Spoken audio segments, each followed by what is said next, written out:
Hello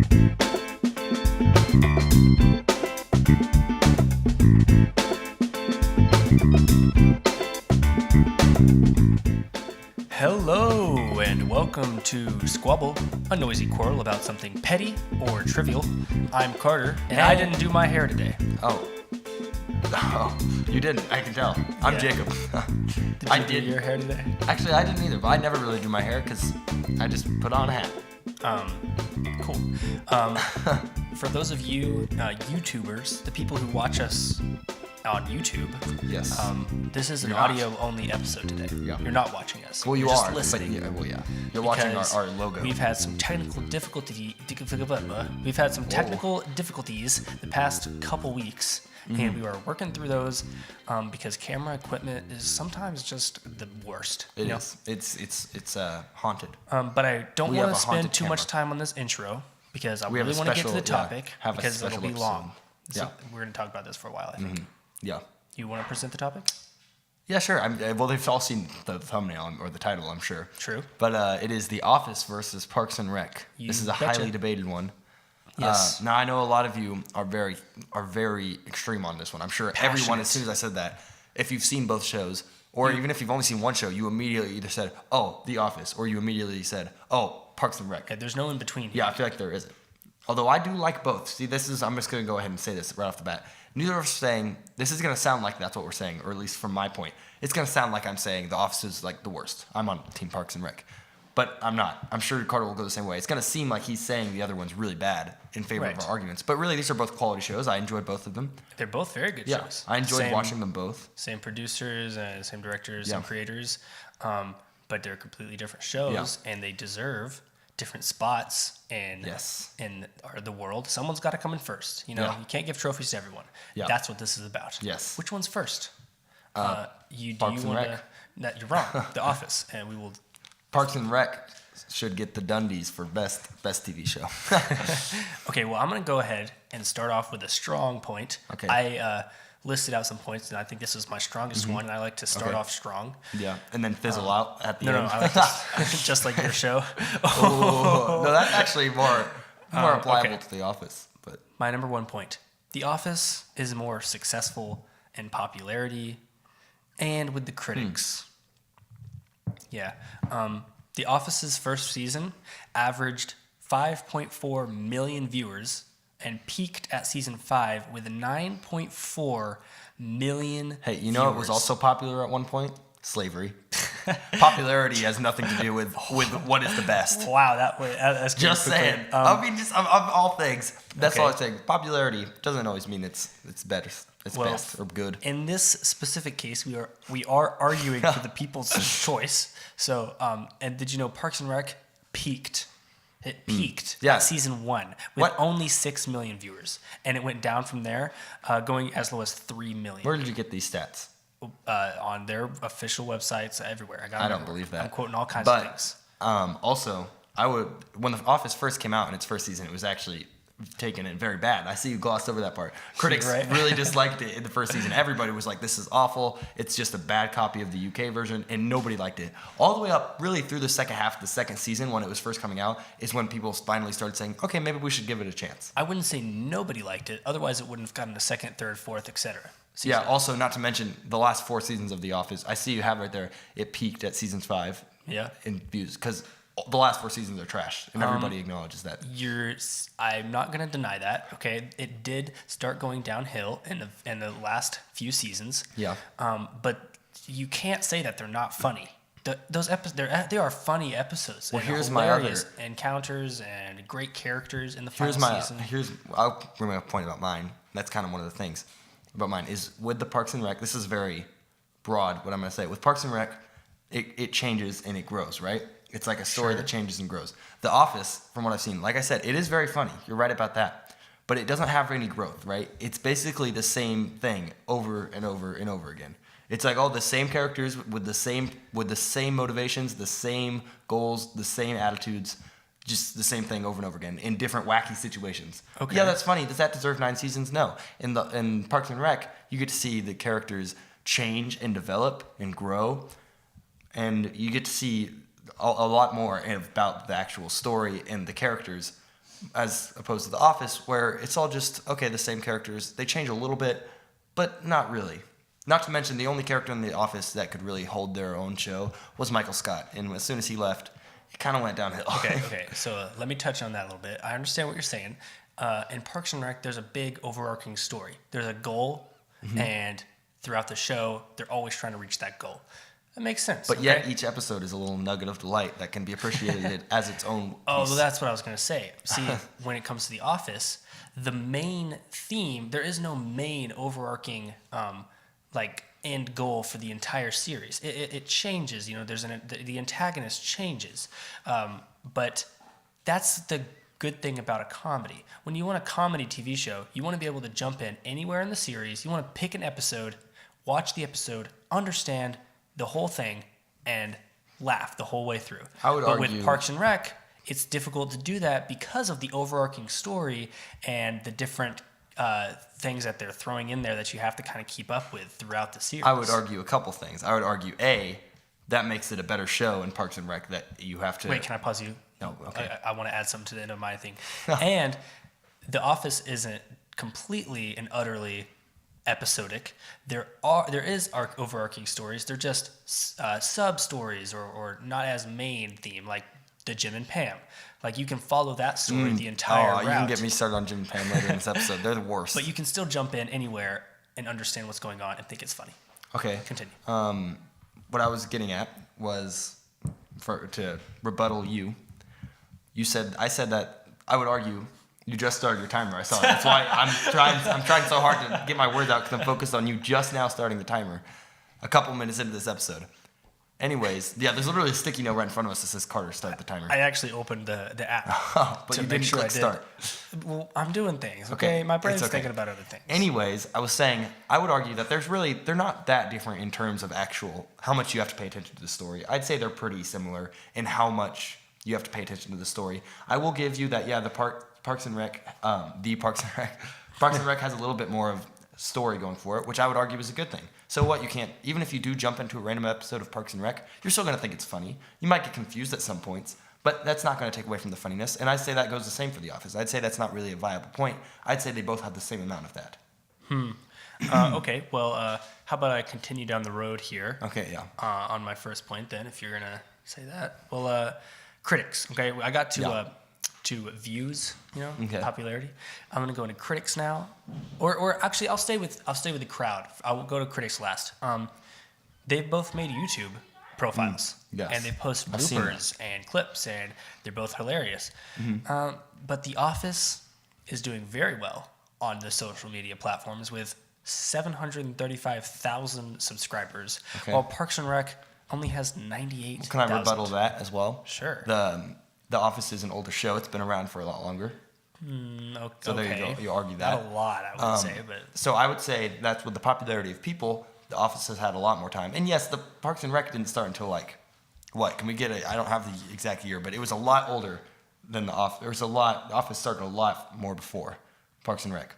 So that would give them a bigger chance for people to appreciate it more because it becomes more nostalgic. 2009 was when The Office started. No, The Office started in 2005, I think.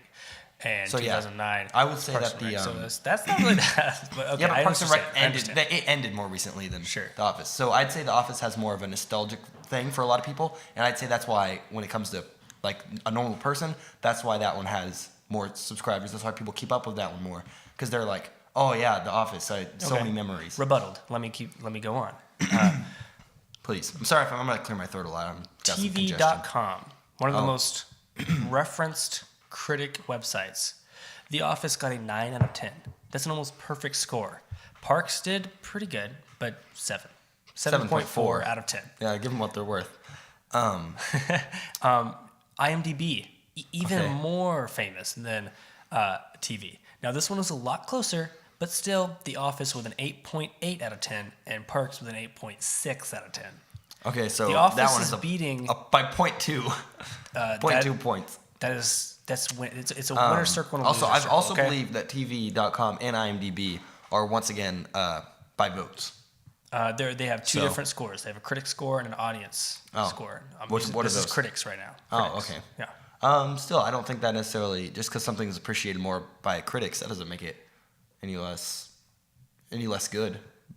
But they're professionals. They know Yeah, exactly but what still just a movie, opinions what a when it comes TV down show to it. should look like based on cinematography techniques, script writing, directing, Also, acting. that's two. I'm sure if we looked at more, I'm sure I could find something on the internet that has Parks and Rec above it. See, that's why You're right. I take I found a scores. few. I take scores with a lower than hearing your personal opinion. You just give me scores. I can find a score for anything. I can find a score that says The Office sucks and Parks and Rec is a 10 out of 10. I by guess, a but professional.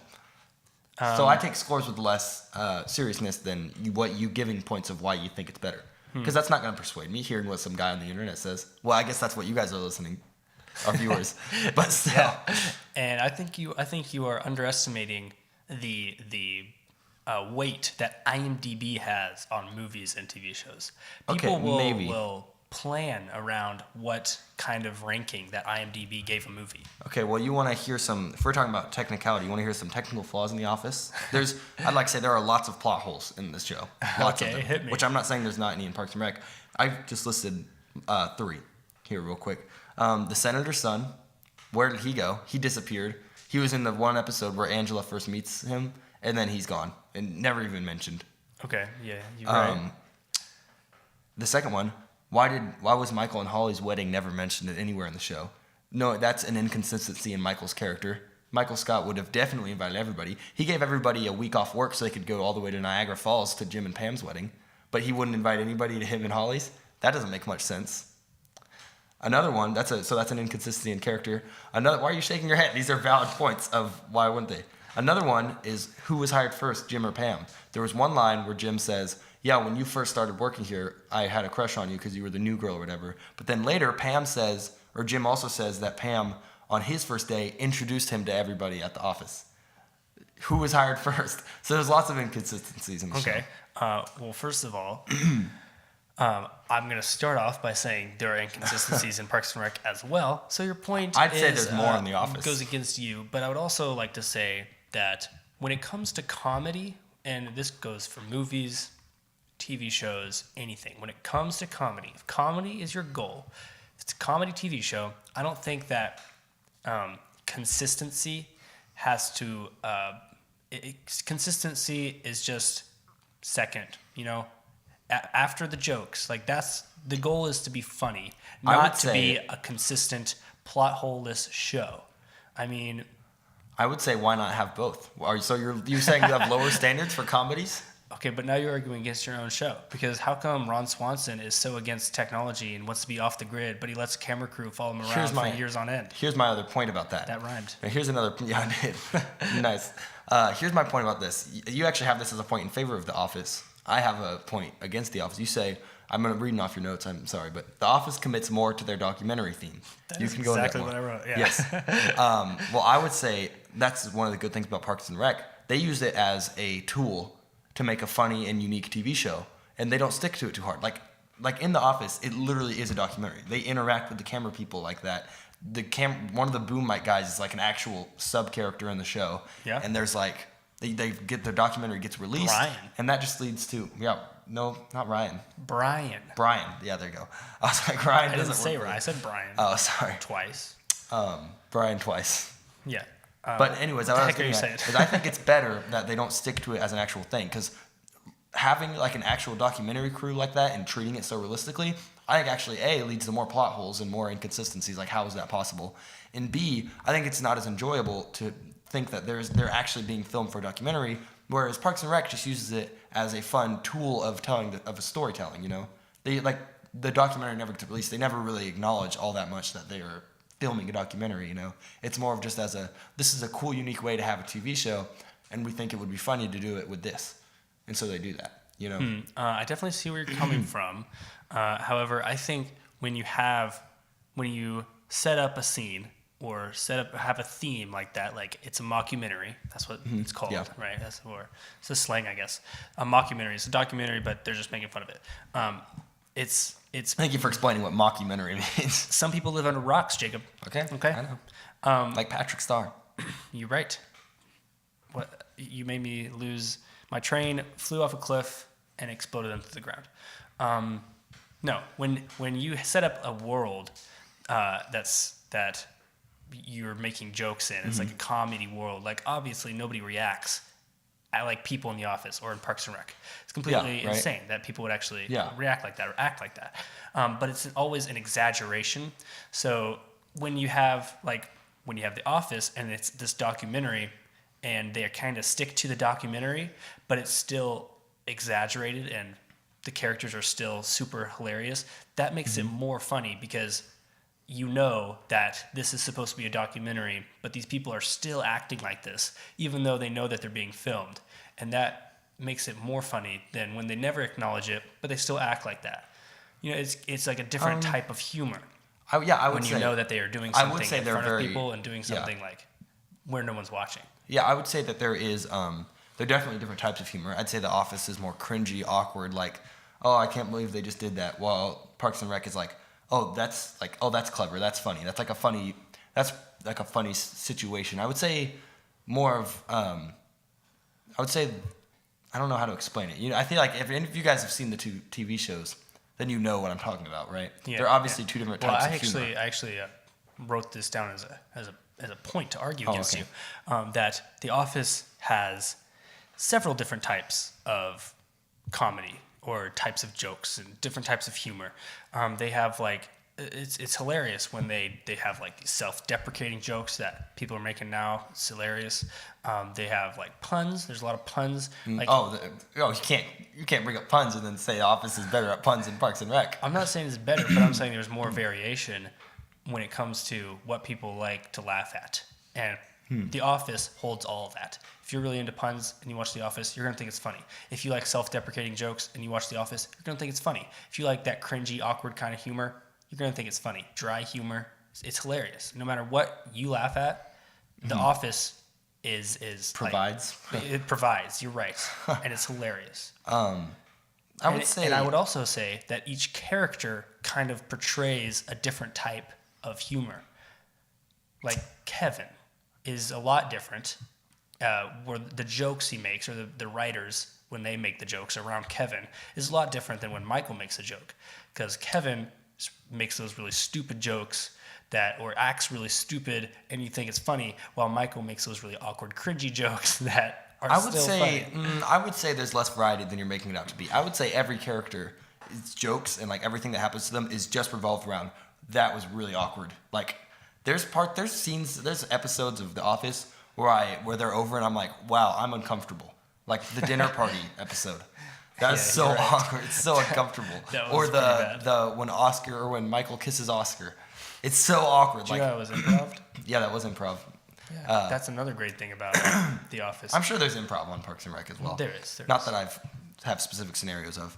But yeah, I leave the episodes feeling like gross almost for some of them. While it is funny and I enjoyed it in the long run, it's like, wow, you know, which is a good thing in some ways. But I think it's better when you leave a Parks and Rec episode, you're like, wow, that was nice. They're heartfelt, you know.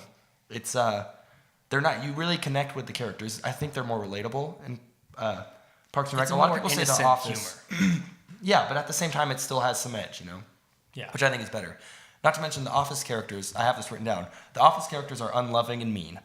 You wouldn't want to, like, if you think about it, you wouldn't want to be friends with any of the Office characters, really, with a few exceptions, you know, like. But you don't want to be friends with Kevin. If you know Kevin in real life, that guy's gross, you know? You're like, oh, yeah, Kevin. Or an Angela in real life. You're like, ugh, I hate that girl, you know? It's like you wouldn't want to know these people, but you like the people on Parks and Rec. Even the mean ones, so-called, like Ron Swanson, he has a heart of gold. They're lovable at the end, you know? It makes you want to be their friend. I would agree with that. I think The Office is funny in that way that it makes like all the characters are. I think it fits with the fact that they work at a paper selling company. I think that's the whole underlying theme, that they're at work, it's boring, they are just regular people. I mean, paper is the most basic thing that we still use every day. Mm-hmm. But it's just a simple thing. And nobody just sells paper except for them. And I think that's the point. It's boring. They're lame, and yeah, they're mean. I think they're like an exaggerated version of Someone real life characteristics. Yeah, which I know a lot of people think is a good thing, but I think I take that as a bad thing. Like I would never want to know any of the people in the office. Not to mention, I'm going to get into it now because this just seems like a good time. Everyone that likes Jim and Pam is awful. They're the worst. Everything they ever do is the same. Every scenario. Jim and Pam, not the people who like Jim and Pam. And both. Just kidding. Just a joke. But no, Jim and Pam are awful. I hate them. They're not good characters from a writing standpoint. They are emotionally unstable from a realistic standpoint. They have a shaky marriage, a shaky relationship.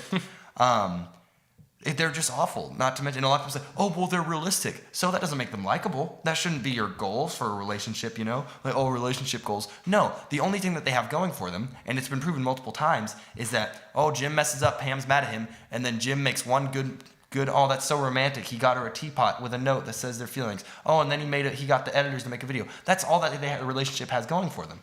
It's annoying, and like I said, from a writing standpoint, if you think about it, everything that happens between Jim and Pam is the same. It just happens over and over again in a different way and because of a different reason. But their motives are the same. It ends up being an emotional block between the two because of something that one of them does, and then it ends up driving them apart. But then they come together because Jim does something romantic. It's the same thing. They're bad from a writing standpoint, and they're bad from just a character standpoint. Okay. I hate them. And if you think they're relationship goals, well, then that's stupid. And here we go. I'll say it. Karen and Jim were better. Drops the mic. Okay. So I'm gonna get a lot of flack for that comment. You are, and I would, if I don't argue against you strongly, I will also get flack. So I will say this: Jim and Pam's relationship, I would say, is decently from an outside view, because you never really see them at home. Right, you only see them in public at work. I kind of. You see them pretty at an emotional low point. You see them pretty raw. I guess, but I would say that from being married for only that long, I would say that's kind of realistic. Not that I've been married. I know. I think it is realistic, but I just think people overhype it. You know, people see them as perfect. You're right, but I don't think that people see them as perfect. I think. And I think that's how the writers treated it as. No, I think people see them and want what they have. You know, I think the writers gave them kind of a relationship that nobody else in the office has. So it's unique in the show, and it's what a lot of people that viewers are wanting in their life. They want a spouse. They want someone who's romantic, and if they want somebody who supports each other, and there's always a loving underlying message to everything that happens to them throughout the show. You know, they get in a fight because Jim wants to move to Philadelphia, but Pam doesn't. But then at the end, it kind of works itself out, and then there's an underlying message of she supports him anyway, and even though she doesn't want to, go do what he wants to do. But since they're a unit, she'll support him in everything he does. But then he also says that he doesn't want to move to Philly if she doesn't want to move to Philly. So it's kind of it's really basic and it's kind of annoying sometimes because they're so, I guess, quote unquote perfect. But it's sweet. It's poetic is what you're saying. It's poetic. It's like the American dream. Yes, Freedom. Jim and Pam, the American dream. I think you don't know what the American dream means. I do. I mean, I guess Jim starts a business at the end. Free market and freedom. Anyway, I get what you're saying, but still, yeah, I don't know. I just think they're obnoxious. And see, that's where I was getting at with just kind of what we were talking about with characters. Karen overreacted to the whole thing, okay? What, Karen got over it and was mature about it. No, she quit. Pam was the one that was playing hard to get. Oh, but now Jim has a girlfriend and is happy. And Pam's like, oh, take me back, please. I'm going to flirt with you and try to be a wedge between you and your new girlfriend. Even if she doesn't think they're meant to be together, it's not how you act as a normal person, as a normal, mature person in society, as an adult. Karen quit her job because she lost a boyfriend, okay? No, she just got transferred. No, she quit. No. Yeah, she got retransferred because remember then they go in later in that episode and she's the boss at that other place. Yeah, but I'm pretty sure I thought she quit. I don't think she quit. Okay, well. Anyways, If we're still on characters, I can kind of segue into a next point while still talking about characters. Kind of. Sure, segue. Here's a point I have. Get on that segue. Parks and Rec has great. It has great added characters, right? I feel like as the show goes on with Parks and Rec, I feel like the writers did a good job of changing it and making it so that it's still intriguing, right? One of the two best characters in Parks and Rec, arguably, are Chris Traeger and Ben Wyatt, and those are the two added characters. You want to think about the characters that The Office added?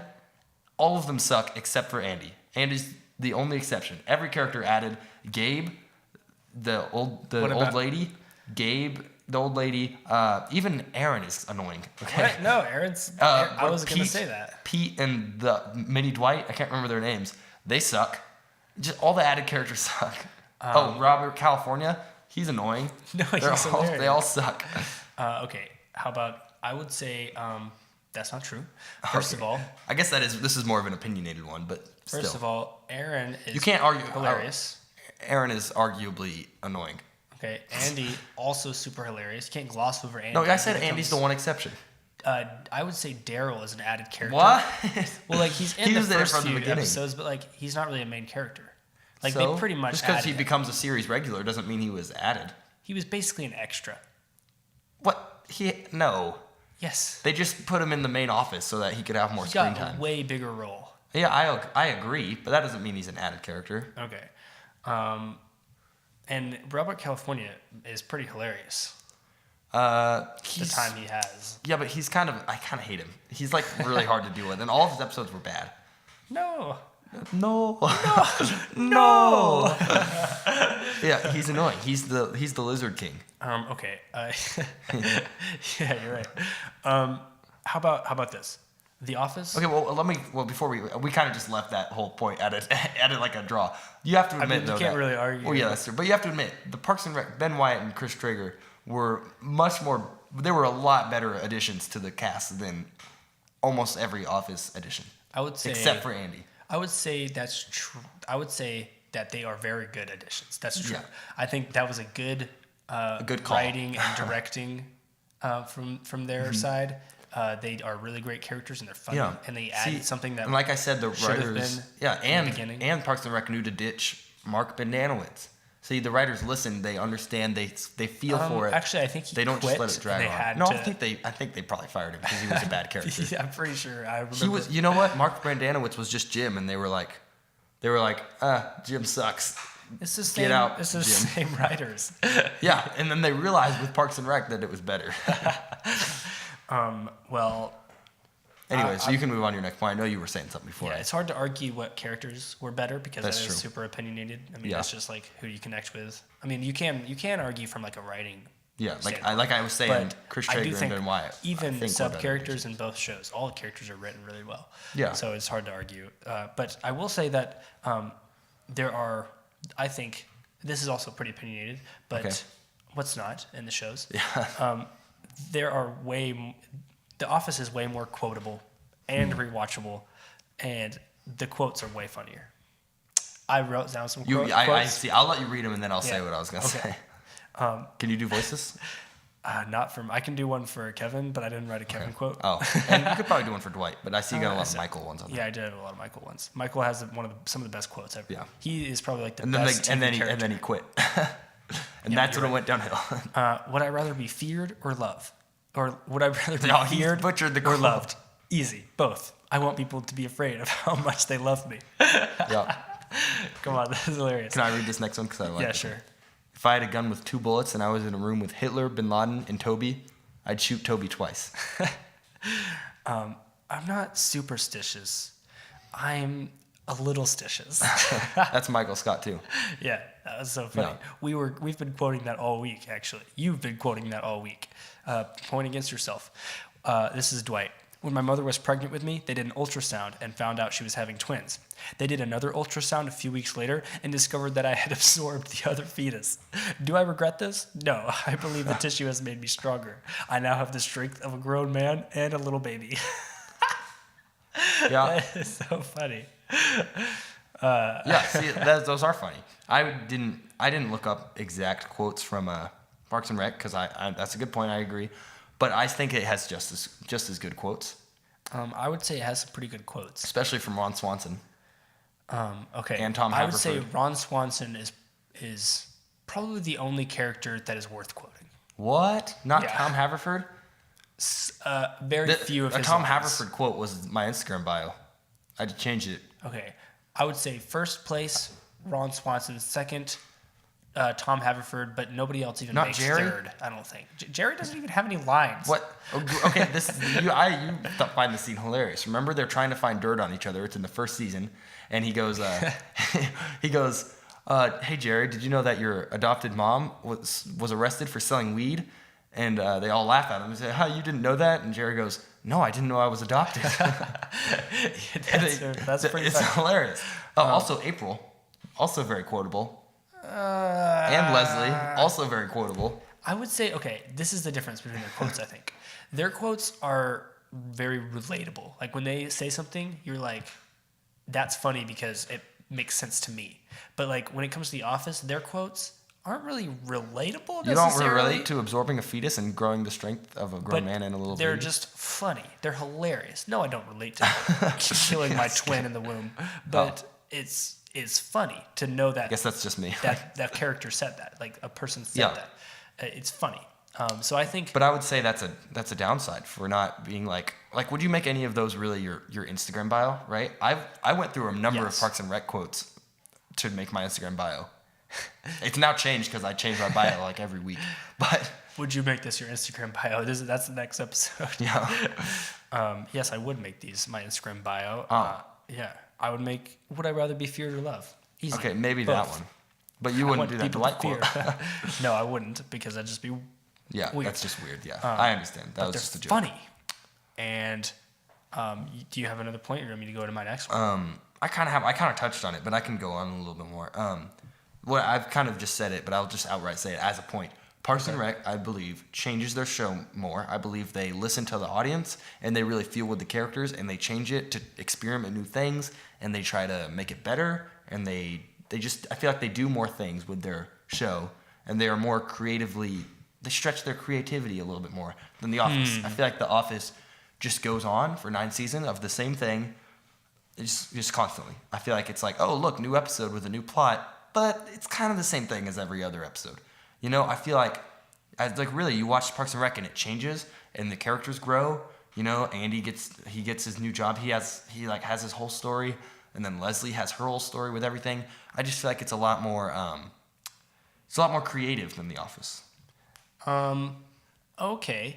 I would also say that the Parks and Rec is more clever than The Office.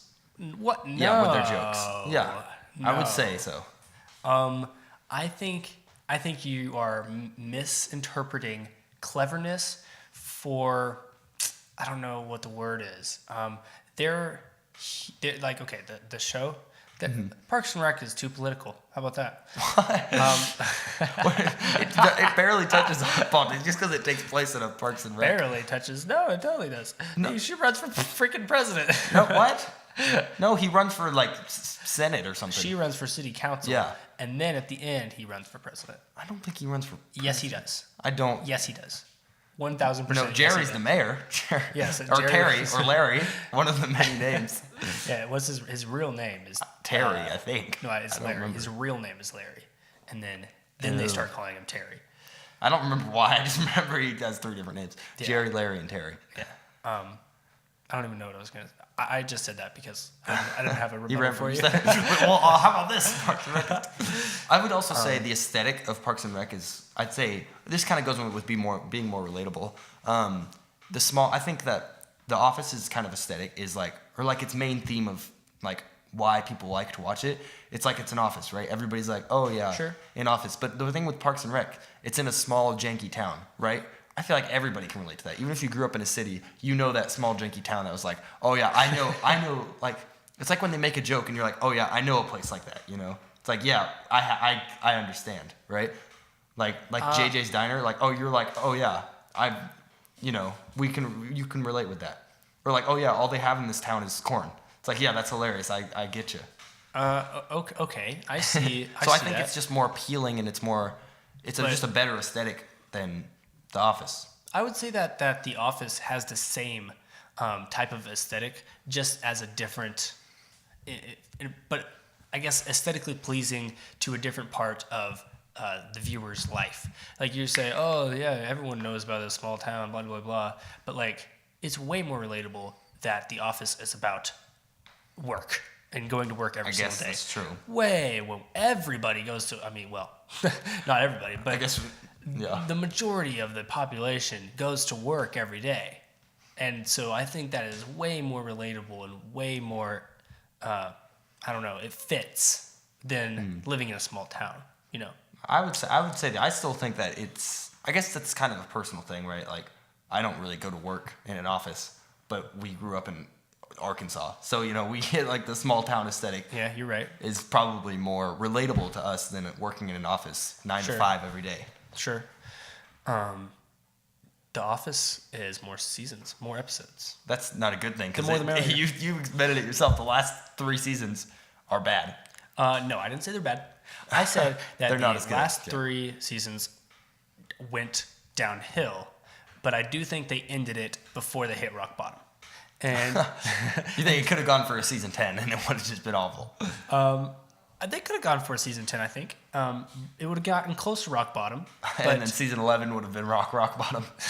Season 12, I think, would have hit rock bottom. Okay. But I think that because, I mean, okay, look, you got to do what the people want. And people would have been upset if they ended it after Michael left, I think. People would have been upset because people kept watching after Michael left. So obviously I think their views did go down a little bit. You said it peaked in season 5. Yes, then started to go down. But like they didn't go down significantly. They still had enough, obviously, to keep 4 more seasons. Plenty, I would say. So I'm not going to say that they were awful. I don't think they were as good as Michael Scott because I think the casting in the first few seasons, like I think or Steve Carell as Michael Scott was probably one of his best roles that he's ever done anywhere, ever, in anything he's ever done. Yeah. So I think that like he held a lot of the weight of why The Office was so good. But I don't think, but obviously that wasn't the only reason because they still had plenty of viewers even after he left. Yeah. And so they weren't awful, but they're still funny to watch. Yeah, you can still pick an episode in season 9 and laugh the whole way through. Yeah. And that means the more the merrier. I would say that's not a valid point for a TV show, though. Right? I mean, I can think of I just think that saying more is. I guess that's a fine point. You can bring it up, but I just don't think that's a valid enough point for it to give you any credit. Everybody watching just like. I mean, I guess. Yeah, well, because Parks and Rec ended on a high note, I would say. Yeah. It ended in a good spot, but I wanted to see more. I think it could have gone for more. Just like you said, The Office could have gone for more. I also think that it's more impressive that Parks and Rec did more with their storytelling and their character growth than The Office did in 9 seasons, that Parks and Rec did in 7. Oh, no way. Yes. Character growth was probably one of the biggest things The Office had going for it throughout the entire season. No, everyone stayed the same. No one really grew. That's not true. Yeah. Okay, Michael at the beginning was probably the worst character in the show in season 1. What? No, he stayed the same. Because of his awkwardness. Oh. But like he was still funny. But like if I was in The Office, I would say he was the worst person in The Office. Yeah. But then like at the last episode, like when he goes to what's his face's wedding, Angela and Dwight's wedding, or when before he even leaves. Let's not go that far. Let's just say before he left to go to Ohio? ? Colorado. Close enough. Yeah. He was like a completely different character. He had not only matured, but he helped everybody else in the office mature. Even he was so childish and stupid, but he still taught valuable lessons, and learned valuable lessons throughout the show. He became more. I would just say maturity is like the main theme for Michael specifically, but because look at him in the beginning of the seasons, and then at the end of the seasons, he's a completely different person. His jokes changed, and his characters changed, and I would say that Dwight is the same way. He was super. I think he gets a little less creepy, but in a creepier way. You know what I mean? I would say, I would say that in The Office, no one changes. I'd say we see the better of them, right? That's what I think. I don't think any of them changed. I don't think any of them had a change of heart, right? I don't think any of them, or like minor change of hearts, right? But like I don't think like in one episode, oh, they feel bad for this person. Look, they did something good. But I don't think any of them had a change in motive, a change in personality, right? I think that they did have that in Parks and Rec, they did have a change of values. They had a change of just worldview. While like they saw things differently, they appreciated different things. I'd say in The Office, I mean, maybe Michael, right? Maybe Dwight, and maybe Jim, the three main ones. Slightly Jim. I would say Jim doesn't change at all. I'd say he gets worse, if anything. But maybe Michael and Dwight. But think about anybody else. Even like the pretty main supporting characters, like Kevin or Oscar or Angela. Okay, I don't know why I just named all the accountants. They were just the first ones that came to my mind. What about Like Angela? She started off like the biggest jerk in the office. Okay, she gets happy. She finds happiness, but she didn't change. I don't know. She learns to accept Oscar, even though he goes against her character's values.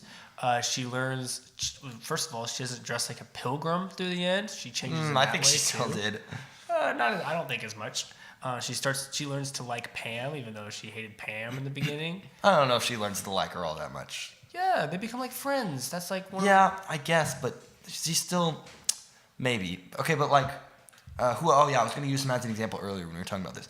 Andy, right? I think Andy had the most potential to be like when he became boss after Michael left. I think he could have had the potential to go like a whole nother set of seasons. Like Michael had like a good 6 seasons. I think they could have given Andy a lot of that. But he became the manager, and you kind of see that in the first episode with the whole tattoo thing. And remember, he goes and he's like, they like all learn to appreciate them and respect him, and he gets their respect. Yeah, like they started to do that, and then I feel like they made him leave for 3 weeks. I don't know if that was like they had to do that thing, like the actor was gone or something.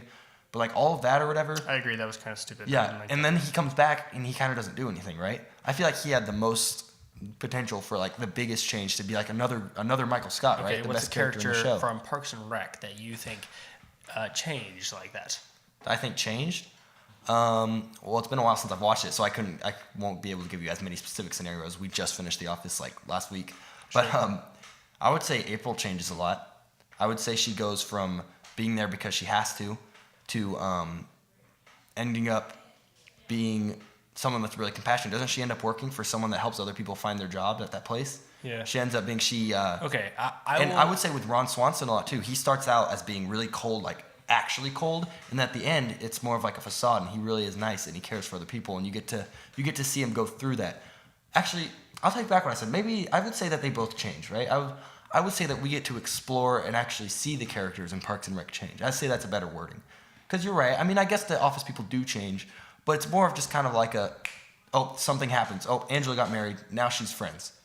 Okay. You know, I would say, they found happiness and now they're different people. But I'd say in Parks and Rec, we get to see them go through more of an actual change of trying to find out what they really want in life and then acquiring it and then learning to deal with it, right? I would agree. Like Tom Haverford, I think he changed the most in Parks and Rec. He goes from being like immature jerk curve to having his own business and being successful.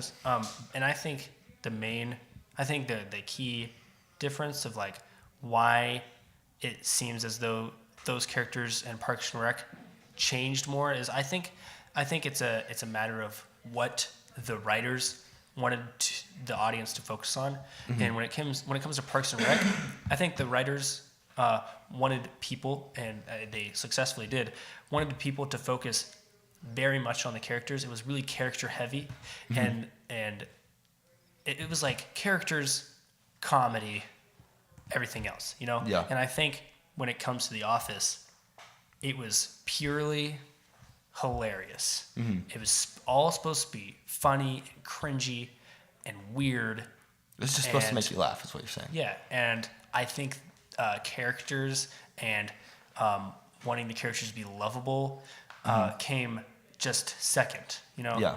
I don't think they put as much attention. And I think that could be seen as a good or bad thing, depending on, you know, what you want in the show. And that's why I think The Office is more rewatchable, because The good thing about I'll give Parks you and that. Rec is you watch the whole series and you're attached to the characters and you're like, Ron Swanson really changed. Yeah. Or like, I love it that, what's his face owns his own business now instead of being an immature jerk. Yeah. But if you just jump in the middle, it's like You'll you still don't think really it's love funny, the but- characters as much as you would if you jumped in the middle of The Office. You're like, oh, Kevin, I immediately understand his character and he's hilarious. Yeah, I'll give you that. So I think that we've reached that. They are quite different when it comes to it. So I hope, really, I kind of knew. I figured we'd get to this spot where we found the differences between the shows and appreciated them for what they were. But I hope we got to. I hope you listeners understand where we are. Right. I hope you listeners came to the conclusion that wow, maybe they are pretty different, and they each are enjoyable for their own reasons. I think the more important thing that we're hoping is that we did you justice. Yes. We hope we argued for your parts. Because Well. those Parks and Rec fans and The Office fans, I don't think are going to killer. change their mind. No, never. They're very passionate. See, I came into this. I think I came into this with the right mindset. I wasn't trying to change your mind. I was just trying to. I was trying to change your mind. Oh, I was just trying to get you to appreciate, and all you Office fans that think it's so much better, to appreciate that Parks and Rec doesn't necessarily have to be your favorite show, but that it stands up to The Office. It's just as good as a TV show, if not better. I'm sure none of them will they definitely won't agree with that, but they'll appreciate it as I definitely can understand why someone likes this more. I agree. I think they're both good shows. And doing research, I saw some people saying, like, you can't compare the two shows. They're completely different. But shut up. They're not completely Yeah, I think different. we can't compare them. We just did. The same writers wrote them. It's the same style. There's some of the only shows that are in that mockumentary style. Yeah. So yes, you can compare them. Okay. Yeah. And yes, there are differences. They're the writers, and I think Parks and Rec has a little edge over The Office when you understand that it's the same writers and they got a second chance. Yeah, and made to it do better. It again.